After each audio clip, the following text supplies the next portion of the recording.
United States supports Israel's right to defend itself against Hamas's terrorism.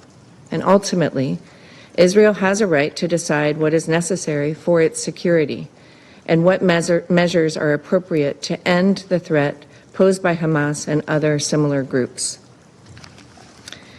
It is unfortunate that members have again taken advantage of today's meeting to accuse Israel of genocide. These accusations are politically motivated and categorically false. They are part of a deliberate, cynical propaganda campaign as Hamas attempts to win symbolic victories to compensate for total defeat in war. The United States refutes these allegations entirely. Israel has taken numerous measures to limit harm to civilians and to address humanitarian needs. The loss of civilian life in Gaza is tragic, but the responsibility for this rests with Hamas. Mr. President, the United States remains committed to 1. Addressing humanitarian needs, 2. Freeing the hostages, and 3. Achieving peace. Too often, members of this council spotlight only the first without acknowledging that the three issues are interrelated. No one wants to see innocent Gazans go hungry or thirsty. President Trump has addressed this, and he has said that the United States is going to be even more involved in these efforts. The United States has stepped up support for the secure delivery of humanitarian aid because the international community has failed to prevent Hamas from diverting it and using it to support terrorism and oppression. The recent approval by Israel's Security Cabinet of a plan to take over Gaza is a matter of grave concern for China. We urge Israel to stop this dangerous move at once. Gaza belongs to the Palestinian people. It is an integral part of the Palestinian territory. Any action that seeks to alter its demographic and territorial structure must be met with utmost rejection and resistance. Second, the illusion of military supremacy must be abandoned. Military means are not the way to solve this problem. An immediate ceasefire is the only right way to save lives and secure the release of hostages. Continually escalated military offensives in Gaza will only lead to more killings and deaths. We've also noted that an immediate ceasefire and the return of hostages are the very wishes of the Israeli people and the families of the hostages. The Israeli government needs to listen to the calls of both the international community and its people, immediately stop escalating tensions, and put an end to its military operations in Gaza. Let's now cross live to SABC News correspondent Sherwin Bryce-Pease for the latest update in the situation on Gaza. Sherwin, thank you so much for your time this evening. Let's start off here. I mean, the emergency session of the council meeting is ongoing, right? And what has emerged from the interventions to date? I think the first thing for viewers to understand is that this council is hamstrung by the position you just heard from the United States Ambassador Dorothy Shear, essentially saying that the focus here still needs to be on Hamas, that Israel has the right to defend itself. But the U.S. position, Mbali, is a minority view in terms of what we have heard from the various council members in terms of the escalation in reaction to this escalating military proposal that Israel is seeking to do in terms of taking control of Gaza City.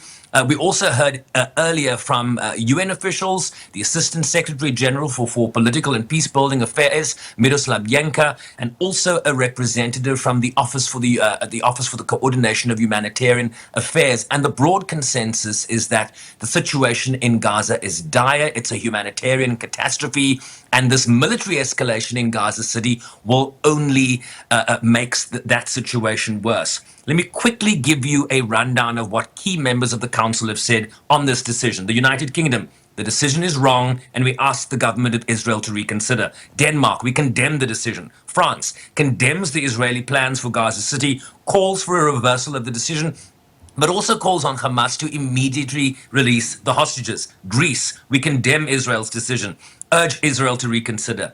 Slovenia called it a reprehensible announcement. China said we must firmly oppose efforts to occupy Gaza.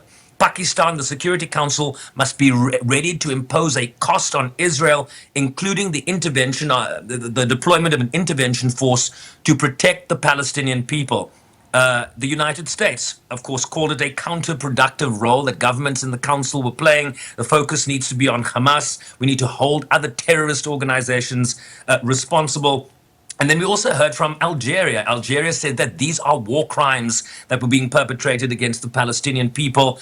And I'll quote this for you, Mbali. The Algerian permanent representative, quote, said, "These are war crimes, and those who draw their maps in blood must not walk in the shadow of impunity. Justice must call out their name." He said, as if the killings of 60,000 people, 18,000 children, 12,000 women was not enough, as if the starving to death of more than 200 people was not enough. The list is too long, it's too heavy, it's too dark. The council must stop this Israeli government. And Sherwin, I mean, Israel has announced 5 principles for ending the war. Maybe if you can just remind us what the Israel goal is here, despite the broad international condemnation this proposed military escalation has received.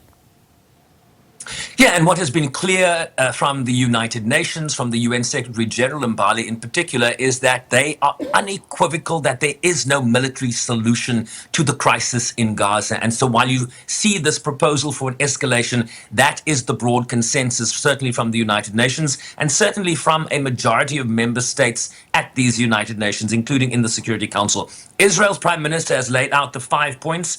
Initially, it's the disarmament of Hamas is what they're seeking by this military escalation in Gaza City, the release of hostages. Of course, there are counter views to that this escalation would likely ensure that the hostages are in fact not released alive, that the only way to do that is through a negotiated ceasefire, which we've seen examples of. When hostages have been released, it has been when a ceasefire has been in place. The third issue he talks about is the demilitarization of the Gaza Strip. They do not want it to be militarized. They want to disarm Hamas.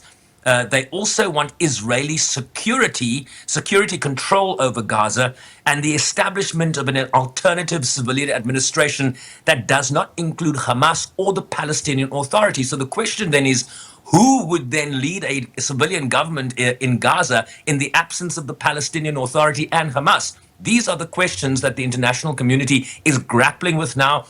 And we are now subsequently going to hear from the Palestinian ambassador and the Israeli ambassador in that ongoing council meeting. So too many questions here as to where we go, given the dire situation that persists and exists in Gaza today. And should we see this military offensive take place in Gaza City, what will it mean for the people of Palestine?